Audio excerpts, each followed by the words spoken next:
የዓለም እግር ኳስ ዋንጫ በፊት የሩሲያውን ታዋቂ ደራሲ ፊዮዶር ዶስቶቭስኪን ስራ ክራይም ኤንድ ፐኒሽመንትን የቀድሞው የእንግሊዝ የውጭ ጉዳይ ሚኒስትርና የለንደን ከተማ ከንቲባ ቦሪስ ጆንሰን ጠቀሱ። ሩሲያ በፊዮዶር ዶስቶቭስኪ ክራይም ኤንድ ፐኒሽመንት መጽሐፍ ያለውን ገጸ ባህሪ ሮዲዮን ራስኪኔቭስኪን ትመስላለች። ክፋትና ተንኮል መስራቷን የምታውቅ ጥያቄው ክፋቷን ትናዘዛለች ወይ የሚል ነው አሉ። ሩሲያ የዓለም ዋንጫውን ትነጠቅ፣ ሩሲያ የዘረኝነት የሰብአዊ መብት ጥሰት ምድር ናትና፣ ሩሲያ ሁሉንም እጅ ዘርግታ የምትቀበል ሀገር አይደለችምና፣ በሌሎችም ጉዳይ ጣልቃ ገብታ የምትበጠብጥ ናትና ትልቁ ቅጣቷ የዓለም ዋንጫውን መነጠቅ ይሁን። በተለይ የምዕራብ ፖለቲከኞችና መገናኛ ብዙሃን ዘመቻ ነበር። ማሪያ ዛካሮቫ የሩሲያ የውጭ ጉዳይ ሚኒስትር ቃል አቀባይ አንድ ምርጥ አባባል መዘዙና ምላሽ ሰጡ። ከመቶ ጥንቸሎች መሃል አንድ ፈረስ ማውጣት አይቻልም፣ ከመቶ የማይረቡ ጥርጣሬዎች መሃልም አንድ እውነት አይፈጠርም።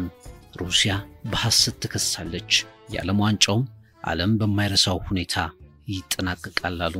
የተከበራችሁ አድማጮቻችን እንደምን ከርማችኋል? የትሪቡን አዘጋጆች የትኛው ትክክል ነው የሚለውን ጥያቄ ይዘን ወደ ሩሲያ ሞስኮ አቀናን። የጉዞ ማስታወሻችንን እነሆ።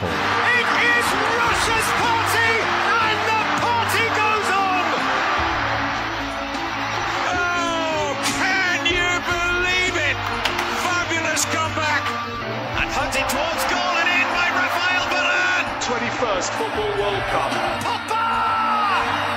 It's Mbappe! Oh my word! France are the champions of the world.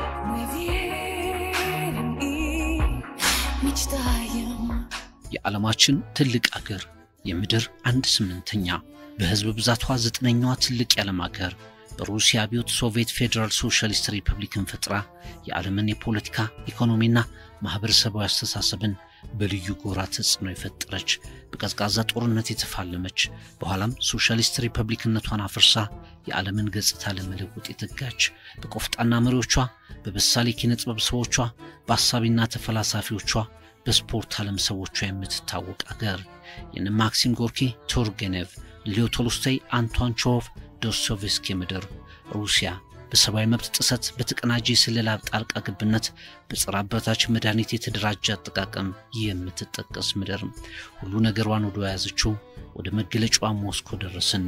ከሁሉም የዓለም ሀገራት ከሁሉም አቅጣጫ መገናኛ ብዙሃን፣ ደጋፊዎች፣ ተጫዋቾች፣ መሪዎች ወደዛ ተጉዘዋል። በመጀመሪያ ብዙ አወዛጋቢ የተባለውን የዓለም እግር ኳስ ዋንጫዋን፣ ቀጥሎ ደግሞ ባህልና ታሪኳን ለመታዘብ ከተገኙት እድለኞች መካከል ደግሞ እኔና ባልደረባዬ ኤፍሬም የማን እንገኛለን።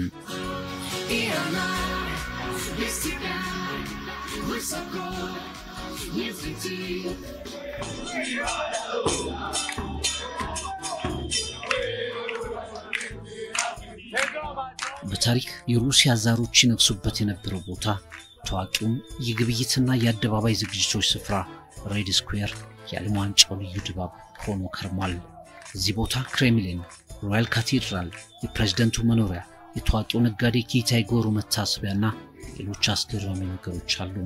የአፍሪካ ተወካዮች፣ የአውሮፓ ደጋፊዎች፣ የአሜሪካ ያዘጋጇ ሩሲያ፣ የላቲን አሜሪካ ደጋፊዎች የዓለም ዋንጫውን ትዕይንት በልዩ ሁኔታ የሚያሳዩበት ቦታ ነው።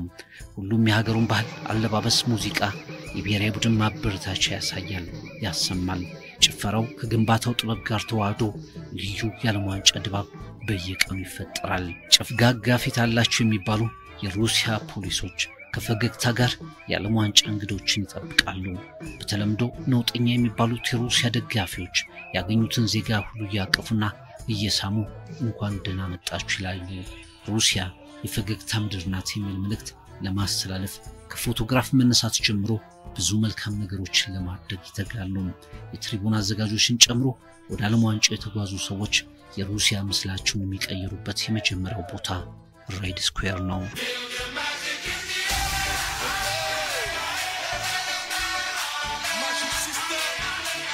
ክሬምሊን ላይ የዓለማችን ትልቁ ደወል ኮሎኮል ቤል የኮሎኮል ደወል ሲደወል ሰምተናል። የዓለም ዋንጫውን ፌሽታ ደወሉ ያጅባል።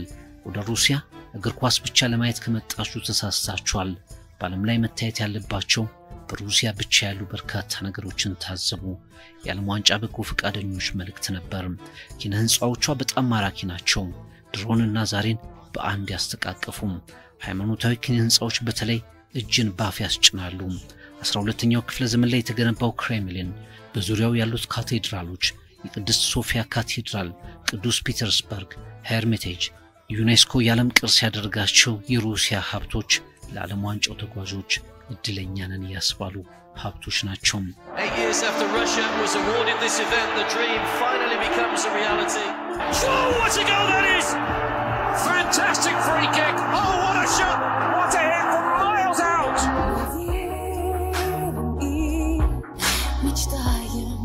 የዓለም ዋንጫው በኮስታራው የሀገሪቷ ፕሬዝዳንት ቭላዲሚር ፑቲን ተከፍቶ በፈረንሳይ ሻምፒዮንነት እስከተዘጋበት ጊዜ ድረስ በየቀኑ እናንተም አድማጮቻችን እኛም በስፍራው ብዙ የማይዘነጉ የሜዳና የሜዳ ውጭ ክስተቶችን ታዝበናል። የትኛውን አትረሱትም። ቪዲዮ አሲስታንት ሪፈሪ ትልቁ የዕለት ወግ ነበር። እግር ኳስን ጠቅሟል፣ ጎርቷል። ክርክሩ የመዝናኛ ቦታዎች ሁሉ ርዕስ ነበር። በግላችን የትሪቡን አዘጋጆች ቴክኖሎጂውን ካልደገፉት መካከል ነን። ሜሲና ሮናልዶ የውድድሩ ልዩ ክስተት ይሆናሉ ሲባል በጊዜ ተመልካች ሆነዋል። በተቃራኒው ከባለን ኦር ሽልማቶች ጋር ሳይሆን ከዓለም ዋንጫው ጎን መተኛት ፈልጋለሁ ያለው ታዳጊው ኬሊያን ማፔ ህልሙ ተሳክቶለታል። 63 ኪሎ ሜትር በዓለም ዋንጫው በመሸፈን ቀዳሚ የሆነው ሉካ ሞድሪችና ክሮኤሺያ የዓለም ዋንጫው ትውስታና ኮከቦች ሆነው አልፈዋል። ከሊዮኔል ሜሲና ሮናልዶ ቀጥሎ የባለን ኦር ሽልማቶች አልጋ ወራሽ ይሆናል የተባለው ኔይማር የመንከባለል የማታለል ምልክት ሆኖ የመዝናኛ ስራዎች ምንጭ ሆኖ አልፏል። ለእግር ኳስ አምባሳደር እንዲሆን በጨዋታ $10,000 እየተከፈለው የመጣው ዲዬጎ አርማንዶ ማራዶና ዳኛ ሌባ ብሎ በመሳደቡ ደጋፊዎችን በመዝለፉ አይኑን በማጉረጥረጡ መጨረሻም መሃል ጣቱን በካሜራ ፊት መዞ በማሳየቱ ትውስታ ሆኗል። ሁሉም አምባሳደሮች መልካም አይደሉም። ዲዬጎ ማራዶና አንዱ ነው። እናንተስ የቱን ታስታውሳላችሁ? Messi is denied. The small nation stands tall. Sensational goal! South Korea have scored. Can you believe it? They can't make it count. 2-0. That is it. Germany are going home from this World Cup.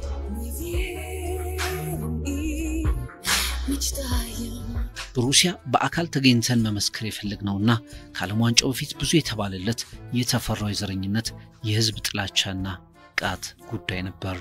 ሩሲያ በአንድ ጨዋታ ላይ ጥቂት የሩሲያ ደጋፊዎች የናዚ አጋርነት የሚያሳዩ ምልክቶችን በማሳየታቸው 8500 ብር ተቀጣለች። ሜክሲኮ እንዲሁ ተመሳሳይ ቅጣት ተቀጣለች። ከዚያ ውጪ የተፈራው ዘረኝነት በሩሲያ ፍጹም ሳይታይ የተደመደመበት ነበር። የዓለም እግር ኳስ በተደጋጋሚ በነውጠኛ ደጋፊዎች ሲረበሽ አስተዋልንበት አጋጣሚ ብዙ ነው። ሩሲያ ከእግር ኳስ ሁሊጋኖች ተጽዕኖ የጸዳ የተሳካ ውድድር አስተናግዳለች። ማረፊያችንን ቴክስችልስኪ የሚባለው ስፍራ አድርገን በየ90 ሰከንዱ ወደ ፈለጉበት አቅጣጫ በሚያንደረድረው የሜትሮ ባቡር በተመላለስንባቸው ጊዜያት ሁሉ ደጋፊዎች የድል ዜማ ወይም የብስጭት ድምጾችን ያሰሙ ይሆናል እንጂ የተጋነኑ የሆሊጋኒዝም ድርጊቶች ሳይታዩ ያለፉበት የዓለም ዋንጫ ነበር። የሩሲያ የዓለም ዋንጫ ስኬት ከሚመዘገብባቸው አቅጣጫዎች አንዱ ይህ የደጋፊዎች ጸጥታን የማስከበሩ ጉዳይ ይሆናል።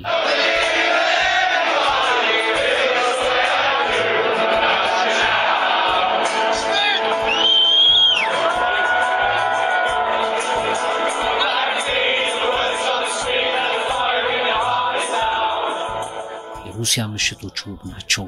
ሀገሪቱ በጣም የምትታወቀው በባሌት ዳንስ ጥበብ ቢሆንም ፈጣን ሙዚቃዎች ምርጫዎቻቸው ናቸው። በየሜትሮው በየመዝናኛ ቦታዎች ቀላል ባንዶችና ማራኪ ሙዚቃ ዝግጅቶች አሉ። የዓለም ዋንጫ ጨዋታዎችን ማን ያሸንፋል የሚለው ውድድር የዕለት ገጠመኝ ነበር።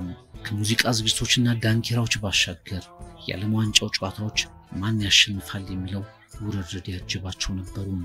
ገማች እንስሳዎችም ከአንዳንድ ተጫዋቾች እኩል ድርጊታቸው መነጋገሪያ ሆኖ አያውቅም።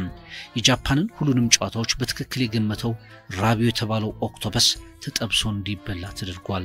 ሆትስፖት የተሰኘችው ድመት ከ10 ጨዋታዎች 7ቱን በትክክል ገምታ ሞታ ተገኝታለች። የእንግሊዙ አሳማ ማርከስ የኮሎምቢያና የእንግሊዝን ጨዋታ በተሳሳተ ሁኔታ በመገመቱ በሶሻል ሚዲያ ሩሲያ በነበሩ የእንግሊዝ ደጋፊዎች አዝናኝ በሆነ ሁኔታ ሲዛትበት አድምጠናል። ግን እንስሳቱ በሩሲያ ምድር የደጋፊዎቹ የጨዋታ ምንጭ ሆነው አልፈዋል። He answers to no one. To lead is to control. What Vladimir Putin is, he's a thug, he's a KGB agent, and he's a killer. The most powerful man in the world. ሩሲያ የብሔራዊ ቡድኗን ያልታሰበ የተሳካ ጉዞን ተከትሎ ወደ አደባባዮች 7.7 ሚሊዮን ህዝብ በፋን ፌስት ቦታዎች ተገኝቶ ውድድሩን ተከታትሎላታል። ሞስኮቫ ወንዝን መሰረት አድርጋ የተቆረቆረችው ዋና ከተማዋ ሞስኮ የዓለም ዋንጫው ምርት ነበረች። በዓለም ላይ ከማያንቀላፉ ከተሞች አንዷ ናት። ዘመናዊነትንና ጥንታዊነትን በአንድ አስማማ ያሰኛች ከተማ ሩሲያ ዓለም ዋንጫውን ተከትለን ጠቅሰን የማንጨርሳቸው መልካም ነገሮችን አስተውለንባታል። ቮዳ በራሺያኛ ውሃ ማለት ነው። ከዚህ ቮዳ ከተሰኘው ቃል መነሻውን ያደረገው ቮድካ ሌላኛው የሀገሪቱ መለያ ነው። 3 ሀገራት ብቻ በመጠጥ ይበልጧቸዋል። 25% ሩሲያውያን እድሜያቸው 55% ሳይሞላ ያልፋሉ። አንደኛው ምክንያት ቮድካ ተደርጎ ይነሳል፣ ግን በልዩ ፍቅር ሲጠጣ አስተውለናል። 21% የዓለም ሄሮይን አደንዛዥ ዕፅ ይቸበቸብባታል። ክሮኮዲል የተሰኘው አደንዛዥ ዕፅም በቀላሉ ጎዳና ላይ አለ። 2.5 ሚሊዮን ሩሲያውያን ሱሰኛ ናቸው። የዓለም እግር ኳስ ዋንጫ ስፖርታዊና ሌሎች መሰረተ ልማቶችን አስፋፍቷል። ከሁሉ በላይ የሩሲያውያንን ማንነት የበለጠ በሰዎች ልብ ውስጥ አሰርጿል። እንደነዚህ አይነት ልምዶችን እያሰፋን ዜጎችን የሚጎዱ ልማዶችን እንቀንሳለን ሲሉ ፖለቲከኞቿ በዓለም ዋንጫው ወቅት መልእክት አስተላልፈዋል። He answers to no one. To lead is to control. What Vladimir Putin is, he's a thug, he's a KGB agent, and he's a killer. The most powerful man in the world.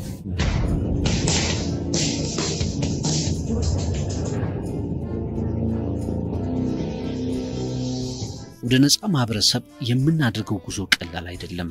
አሳዛኝና አስደሳች ገጾች በታሪካችን ሰፍረዋል።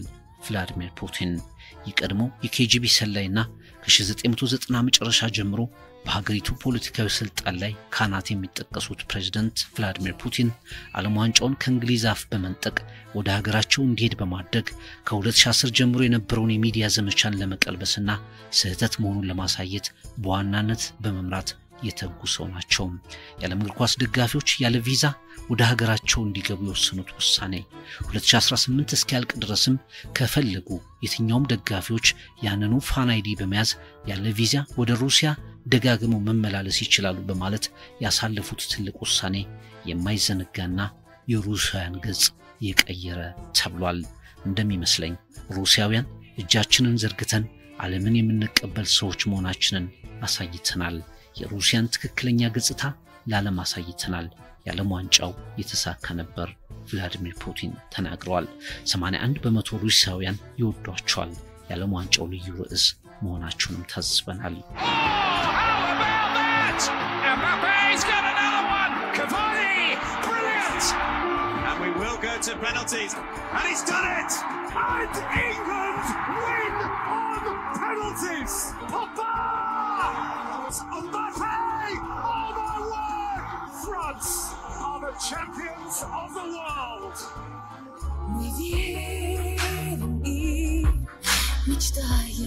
12 ባህሮች ምድሮቿን የሚያጥቡላት ብቸኛ ሀገር ሩሲያ የማይዘነጋ የዓለም ዋንጫ አድርጋለች። ጎሎች በርካታ ነበሩ። የባዶ ለባዶ ውጤቶች ጥቂት። 98% ስታዲየሞቿ ሙሉ ነበሩ። የዓለም ሕዝብ ግማሹ አይኑን ሳይነቅል የተከታተለ ውድድር ነበር። ይህ የዓለም እግር ኳስ ዋንጫ ጆሴፍ ሴብላተርን ከመሳሰሉ ፊፋን ጠፍንገው ከገዙ አመራሮች ተላቆ የተከናወነ የመጀመሪያው የዓለም ዋንጫ ተብሏል። ጨለማው ሲበረታ ኮከቦቹ ይደምቃሉ እንዳለው ውድ ልጇ ፊዮዶር ዶስቶቭስኪ ሩሲያውያን ታላቅ ለመሆን ብዙ ፈተናን አልፈውም ፈክተው ወጥተዋል። ዓለም ዋንጫው ላይ መሪዎች እንዳይገኙ፣ ተመልካቾች እንዳይጓዙ፣ ብሔራዊ ቡድኖች እንዲቀሩ፣ የዓለም ዋንጫውም እንዲነጠቅ የማያባራ ዘመቻ አጋጥሟቸው የነበረ ቢሆንም የፊፋው ፕሬዝዳንት ጃን ኢንፋንቲኖ እንደመሰከሩት ከምንጊዜውም የዓለም እግር ኳስ ዋንጫዎች ምርጡን ተመልክተናል። የትሪቡን ስፖርት አዘጋጆችም ስፓሳይቫ ሩሲያ እንላለን። እናመሰግናለን።